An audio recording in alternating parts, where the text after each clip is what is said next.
enseignera te choisir chaque jour, à redire ton oui dans notre vie. Apprends-nous à vaincre nos peurs pour chanter ici ou ailleurs. Nous l'avons vu, nous l'avons entendu. Ave Maria, paix et bien à vous tous qui êtes à l'écoute en ce moment, fidèles à ce rendez-vous de la méditation. Nous sommes encore réunis au nom du Père et du Fils et du Saint-Esprit. Amen. Qu'il en soit ainsi. Jésus enseigne la manière de prier. C'est le thème que nous allons aborder aujourd'hui et ensuite nous allons vous enseigner comment faire l'oraison. Comment Jésus enseigne la manière de prier? Il nous dit de prier avec les autres. Jésus encourage la prière en commun. Je vous le déclare, si deux d'entre vous se mettent d'accord pour demander quoi que ce soit, cela leur sera accordé. Car là où deux ou trois se trouvent réunis en mon nom, je suis au milieu d'eux. C'est Matthieu 18, 19 à 20. Donc, la prière en groupe est bonne. Chers amis, est-ce qu'il m'arrive de prier avec un ami? Est-ce qu'il m'arrive de prier avec un groupe, partager un passage de la Bible, lire des psaumes, chanter, réciter le rosaire, adorer le Saint-Sacrement, faire une révision de vie? Alors, Jésus aimait prier aussi dans des endroits déserts. La prière seule. Il propose à ses disciples de prendre un temps de prière personnelle prolongé. Il nous dit dans Matthieu 6, les versets 5 et 6, « Entre dans ta chambre ». Cela veut dire qu'on ne prie pas pour se montrer. L'important est de chercher Dieu seul. Surtout, entre dans la chambre de ton cœur. Prie dans le silence et le calme. On ne s'occupe plus des affaires extérieures. On dit peu de paroles. On prie le Père qui nous voit dans le secret. Il est tellement près que, si bas qu'on lui parle, il entend, comme disait Sainte Thérèse d'Avila. On écoute le Seigneur et on prend son temps. Luc 10, 38 à 42. On adore le Seigneur en esprit et en vérité. Jean 4, 24.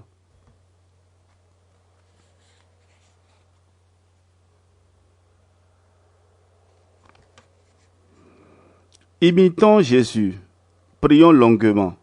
Selon Luc 6, 12, c'est ce que nous appelons faire oraison. Prier longuement, comme Jésus. Alors comment prier?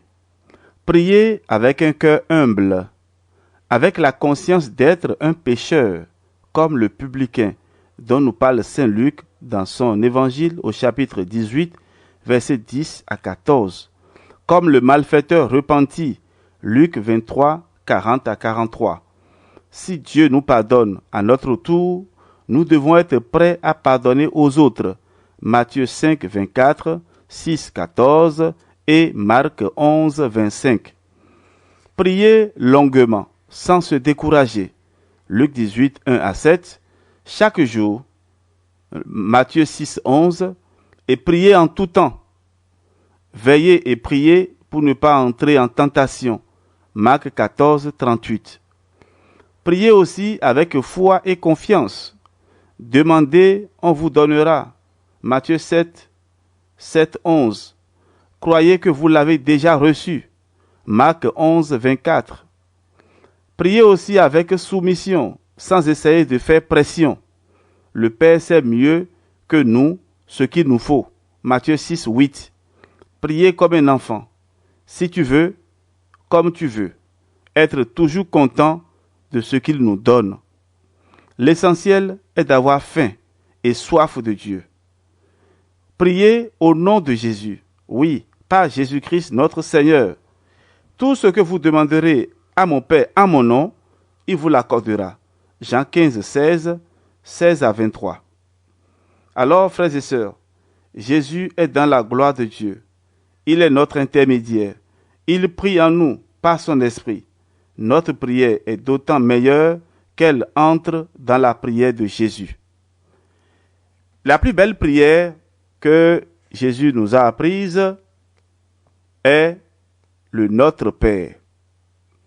Le Notre Père, nous voulons aujourd'hui en parler. Nous allons lire posément cette prière et nous demander chaque parole à quelle signification. Que signifie chaque parole que nous prononçons? Nous écoutons d'abord ce chant et nous reviendrons dans quelques instants pour découvrir la profondeur de cette prière, le Notre Père.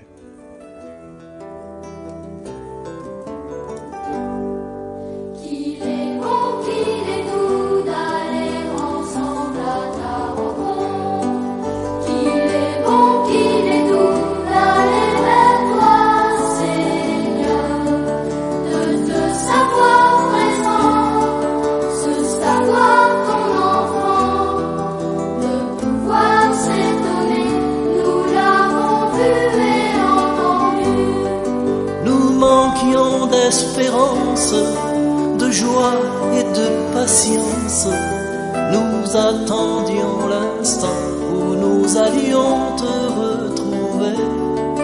Qu'il est bon, qu'il est doux d'aller ensemble à ta rencontre.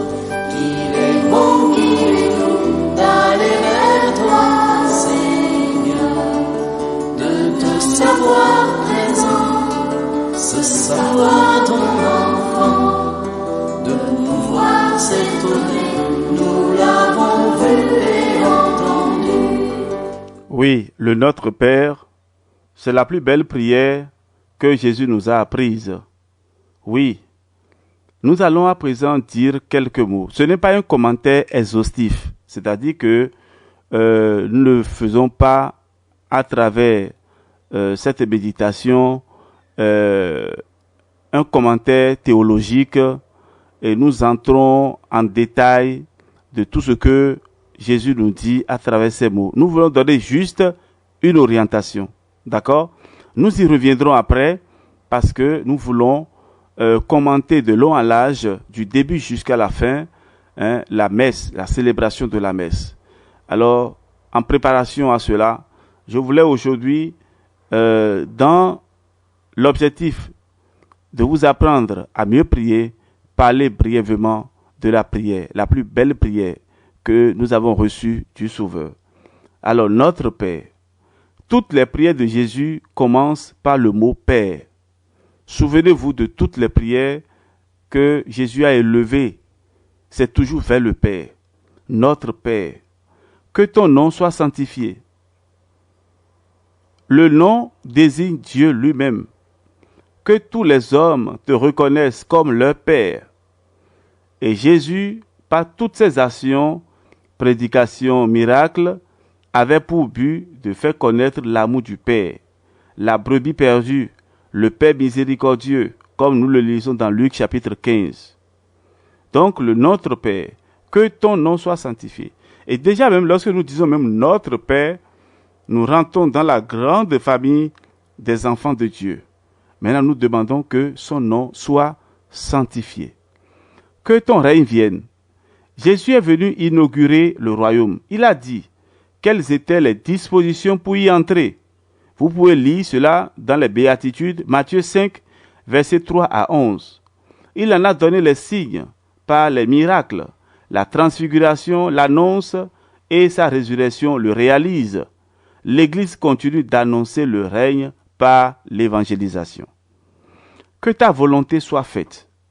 La volonté de Dieu, c'est que tous les hommes soient sauvés. Première lettre de Saint Paul à Timothée, chapitre 2, verset 4. Jésus a travaillé pour que ce projet du Père se réalise. Ma nourriture, c'est de faire la volonté de celui qui m'a envoyé et d'accomplir son œuvre. Jean 4, 34, Jean 8, 29, Jean 14, 31 et Jean 19, 30. La première partie du Notre Père, c'est la prière que Jésus adresse au Père et en même temps, c'est ce qu'il a vécu. La prière, frères et sœurs, n'est pas d'abord une demande pour soi-même, mais une recherche de la gloire de Dieu. Cependant, il est normal de demander aussi ce dont nous avons besoin, comme font les enfants avec leur père. Mais il faut demander les bonnes choses, c'est-à-dire d'abord les biens spirituels, les dons de l'esprit, pour nous et pour tous les hommes. Les ouvriers pour la moisson, l'éloignement des démons et même le bien des ennemis. Matthieu 5, 44. Donne-nous aujourd'hui le pain dont nous avons besoin. Oui, le pain. L'Évangile en parle souvent, en particulier à la multiplication des pains, mais il est le signe du vrai pain qu'est l'Eucharistie. Pensons à tous les hommes qui, encore aujourd'hui, en sont privés lorsque nous faisons cette prière. Ce n'est pas seulement le pain matériel, c'est aussi l'Eucharistie, le pain spirituel. Nous continuons. Pardonne-nous nos péchés. Oui, pardonne-nous nos offenses. À condition d'ajouter que nous sommes prêts, nous aussi, à pardonner à nos frères. Jésus l'a recommandé et il l'a pratiqué lui-même héroïquement. Luc 23, 34. Ne nous soumets pas à la tentation. Ne nous laisse pas entrer dans la tentation.